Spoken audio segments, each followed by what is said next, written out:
তোমালোকে ক্লাছ 10 পৰা ক্লাছ 11 আহি পালা and then suddenly you realize that তুমি আহি পালা এখন jungle of sets, functions, complex number and a lots of stress. But here's the good news. এই সিৰিজটোত মই তোমালোকক each and every topic breakdown কৰি short and straight to the point explain কৰিম আৰু তাৰ লগতে আগৰ বছৰবোৰৰ কিবা কনসেপ্ট যদি তোমালোকক দৰকাৰী হয় হেয়াও মই explain কৰি যাম লগতে আমি NCERT আৰু এক্সট্ৰা কোৱেশ্চনটো ডিসকাস কৰিম যিবোৰ তোমাৰ এক্সামৰ কাৰণে হওক বা তোমাৰ কনসেপ্টৰ কাৰণে হওক বহুত important If you have 15 minutes every day, I've got your back. Stay sharp, stay till the end, and let's make class 11 math easier. So this is part 1 of our topic-wise journey through class 11 mathematics. আমি start কৰিম তোমালোকৰ first chapter যিটো সৰু chapter হয় which is complex numbers. তেনেহলে আহা আৰু বেছি দেৰি নকৰি আমি class 11 ৰ জাৰ্নিটো start কৰো. So class 11 ৰ তোমালোকৰ first chapter হিচাপে লৈছো মই chapter 5 complex number and quadratic equation. এটো চ্যাপ্টাৰ কিয় লৈছো বিকজ এই চ্যাপ্টাৰটো ক্লাস 11 ৰ বাকি চ্যাপ্টাৰবোৰতকৈ ৰিলেটিভলি বহুতখিনি ইজি হয় আৰু ইয়াতে কিছুমান কনসেপ্ট তোমালোকে অলৰেডি পাই আহিছা like linear equation in two variable হক কোৱাড্ৰেটিক ইকুৱেশ্যনছ হক এখিনি তোমালোকে অলৰেডি পাই আহিছা সো এই কাৰণে এই চ্যাপ্টাৰটো তোমালোকে বহুতখিনি ইজি পাবা আৰু এই চ্যাপ্টাৰটোত আমি মেইনলি ডিল কৰিম স্কয়াৰ ৰুট অফ নেগেটিভ নাম্বাৰছৰ লগত বিকজ আমি ক্লাস 10 লৈকে তো তোমালোকে শিকি আহিছিলা ন যে আমি নেগেটিভ নাম্বাৰৰ স্কয়াৰ ৰুট কিটা ওলাব নোৱাৰো বাট এতিয়া এই চ্যাপ্টাৰটোৰ পৰা আমি নেগেটিভ নাম্বাৰৰ স্কয়াৰ ৰুটছো ওলাব পাৰিম ঠিক আছে সো এই চ্যাপ্টাৰটো হল কমপ্লেক্স নাম্বাৰ লাইক তোমালোকে ক্লাস 10 ত যেনেকৈ পাইছিলা ৰিয়েল নাম্বাৰছ কি আছিল যি কোনো নাম্বাৰ আমি যদি নাম্বাৰ লাইনত ৰিপ্ৰেজেন্ট কৰিব পাৰো সেইখিনি আছিল আমাৰ ৰিয়েল নাম্বাৰছ সো ৰেশনাল হক ইৰেশনাল হক আমি সব ধৰণৰ নাম্বাৰ লাইনত ৰিপ্ৰেজেন্ট কৰিব পাৰিছিলো দেন যদি ৰিয়েল নাম্বাৰ থাকে তেনেহলে এনেকুৱা কিছুমান নাম্বাৰ আছে যিবোৰ আনৰিয়েল নাম্বাৰ হয় আনৰিয়েল নাম্বাৰ ক'ব পাৰা ইমাজিনাৰী নাম্বাৰ ক'ব পাৰা নহলে তোমালোকে ক'ব পাৰা কমপ্লেক্স নাম্বাৰছ সো ফাৰ্স্টতে সোৱা the definition of complex number কি দিছে the numbers which cannot be represented on the number line are called complex or imaginary numbers যেটো আমি ৰিপ্ৰেজেন্ট কৰো স্মল z দি ক্যাপিটাল z মানে আমাৰ ইন্টিজাৰ্স আছিল স্মল z মানে হল আমাৰ complex numbers square root of negative numbers are such numbers so jimanbur square root of negative number ami ulao like square root of -2 square root of -3 or square root of even -4 ba enuka jiman type of numbers ase ei hokolubur number ok koa hoy imaginary number boli ba complex number boli এতিয়া আমি চাও যে এটো complex নাম্বাৰত কেনেকৈ convert কৰিব পাৰি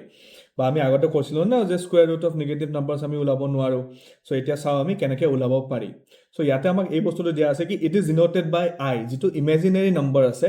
সেই ইমাজিনাৰী পাৰ্টটোক আমি ৰিপ্ৰেজেন্ট কৰো i the end the value of i is √1 তো তোমালোকে চোৱা মই এটা এক্সাম্পল তোমালোকক দেখাইছো মই যদি স্কয়াৰ ৰুট অফ -4 উলাব লাগে সো মটো জানো যে স্কয়াৰ ৰুট অফ 4 মানে 2 বাট স্কয়াৰ ৰুট অফ -4 কি হ'ব হেতু চোৱা সো 4 অক মই কেনেকৈ লিখিব পাৰিম 4 * -1 কে লিখিব পাৰিম নে -4 মানে 4 * -1 and then মই √2 দুইটাতে সেপাৰেট কৰিব পাৰিম সো √4 multiplied by √1 ইয়াতে চোৱা এই √4 মানে কি হয় √4 মানে হল 2 স্কয়াৰ ৰুট অফ 4 মানে 2 আৰু স্কয়াৰ ৰুট অফ -1 ক আমি ৰিপ্ৰেজেন্ট কৰো i the so square root of -4 পাম আমি 2i হেনেকে আমি যি কোনো ধৰণৰ নম্বৰকে বনাব পাৰিম লাইক স্কয়াৰ ৰুট অফ -16 হলে কি হ'ব -1 * 16 আৰু স্কয়াৰ ৰুট অফ 16 কিমান হয় 4 আৰু স্কয়াৰ ৰুট অফ -1 কিমান হ'ব i so square root of -16 আমি লিখিব পাৰো 4i কৰি I hope তোমালোকে এখিনি বুজি পাইছা এটো বহুত ইজি কনসেপ্ট আছিল এতিয়া চাও আমি general form of A complex number so complex number এটা আমি কেনেকৈ ৰিপ্ৰেজেন্ট কৰো যেনেকৈ আমাৰ জেনাৰেল ফৰ্ম অফ ইকুৱেশ্যন থাকে কোৱাড্ৰেটিক ইকুৱেশ্যন হক লিনিয়াৰ ইকুৱেশ্যন হক এনেকুৱা থাকে ন সো আমি general form of A complex নাম্বাৰটো চাও general form of A complex number hall complex number z = a + ib ইয়াতে a টো হল তোমাৰ ৰিয়েল পাৰ্ট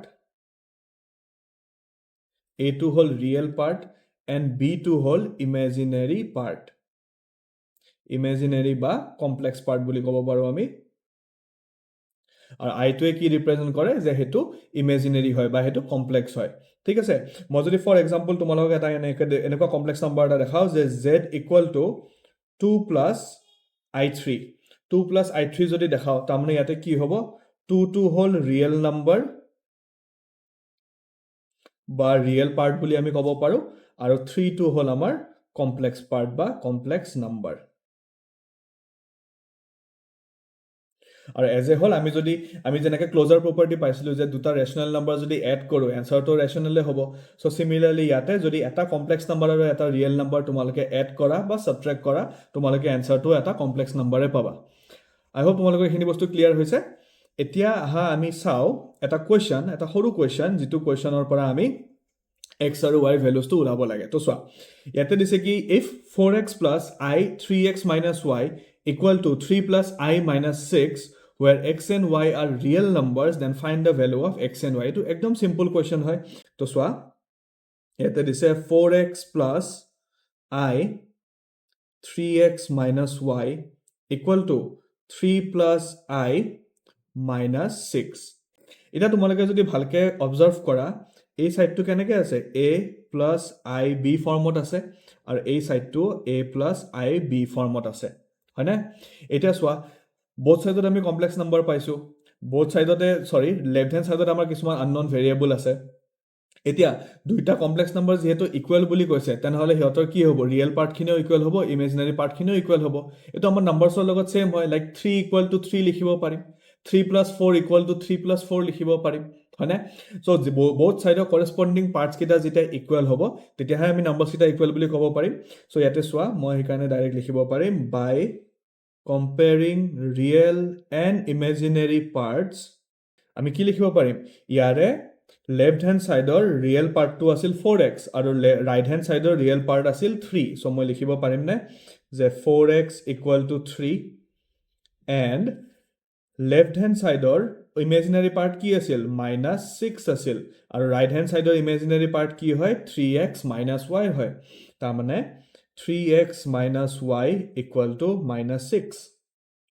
সো এতিয়া চোৱা ইয়াৰ পৰা মই x y ভ্যালুটো ইজিলি ওলাব পাৰিম সো x equal to 3/4 পাইছো আৰু ইয়াতে মই y ভ্যালু ওলাব লাগে আৰু x y ভ্যালু মই অলৰেডি পাই গলো সো মই ইয়াতে কি কৰিম 3 into x ৰ ভ্যালু পাইছিলো 3/4 - y equal to -6 এটো হৈ যাব 9/4 - y equal to -6 so -y equal to -6 minus 9/4 আৰু এটো যদি আমি সিম্পলিফাই কৰো কিমান পাম 4 ওপৰত হৈ যাব -24 -9 তাৰ মানে -33 আৰু মাইনাস মাইনাস যদি কেনসেল হয় তেতিয়া হলে y equal to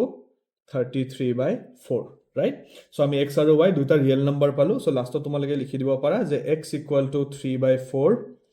and y equal to 33/4 easy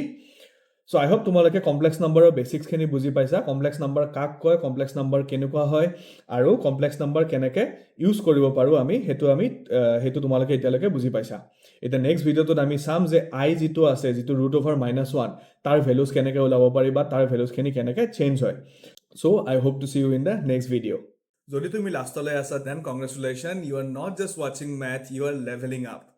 leave a thumbs up in the comment section so that I know that you are the real one আৰু এই ভিডিওটোৱে যদি তোমাক হেল্প কৰিছে তেনেহলে don't forget to give a like subscribe to the channel and also share কৰিবা তোমাৰ ফ্ৰেণ্ডছৰ লগত যোনে মেথছত struggle কৰি আছে see you in the next class until then stay smart stay sharp and stay ahead